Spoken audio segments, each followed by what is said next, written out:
നിങ്ങളൊക്കെ കേട്ടിട്ടുണ്ടാകും കൺഫ്യൂഷ്യനിസം. ഇതൊരു മതമായിട്ട് പലരും പറയാറുണ്ട്. പക്ഷേ ഇതൊരു മതമല്ല.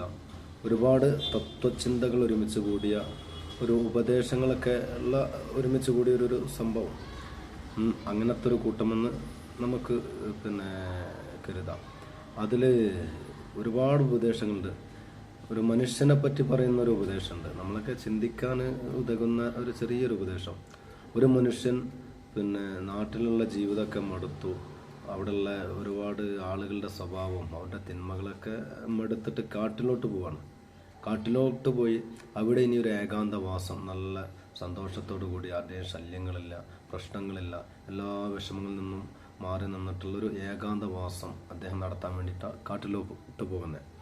കാട്ടിലോട്ട് പോയ സമയത്ത് ഒരു കരടി വന്നിട്ട് ഇയാളോട് ചോദിക്കുക, അല്ല നീ എന്തിനാടോ കാട്ടിലോട്ട് വന്നേ? ഇവിടെ ഹിംസ ജന്തുക്കളുണ്ട്, മനുഷ്യനെ ഭക്ഷിക്കുന്ന ജീവികളുണ്ട്, മനുഷ്യനെ കൊന്നു തിന്നുന്ന കരടികളും പുലികളും എല്ലാം ഉള്ള കാട്ടിലേക്ക് നീ എന്തിനു വന്നോന്ന് ഈ കരടി തന്നെ ചോദിക്കാം.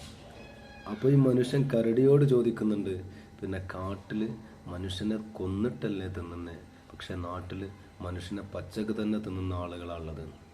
മനുഷ്യനെ പച്ചക്ക് തന്നെ തിന്നുന്ന ആളുകളാണ് നാട്ടിലുള്ളത്. വലിയൊരു തത്വോപദേശമാണ്. അതായത് മനുഷ്യന്മാരുടെ മാനസിക നില, പരസ്പര അക്രമങ്ങളും ചതികളും അഹമ്മതിയും വഞ്ചനയും, ഇത് മാത്രം ഒരു കുലത്തൊഴിൽ എന്ന് പറയുന്ന രൂപത്തിലേക്ക് മനുഷ്യൻ അതപ്പതിച്ചാലുണ്ടാകുന്ന ഒരവസ്ഥയെ കൺഫ്യൂഷൻ എന്ന് പറയുന്ന വ്യക്തി തൻ്റെ ശിഷ്യന്മാർക്ക് പറഞ്ഞു കൊടുക്കുന്ന ഒരു സംഭവം. ചെറിയൊരു ഉപദേശമാണെങ്കിലും നമുക്ക് വലിയൊരു പാടുണ്ട് അതിൽ. നമ്മളൊക്കെ ഒന്ന് മനസ്സിലാക്കേണ്ട ഒരു കാര്യമുണ്ട്. നമ്മളെ അവസ്ഥകളൊക്കെ ഒന്ന് തിരിഞ്ഞു നോക്കാൻ അതിലൊരു ചെറിയൊരു പഠനം നമുക്കുണ്ട്.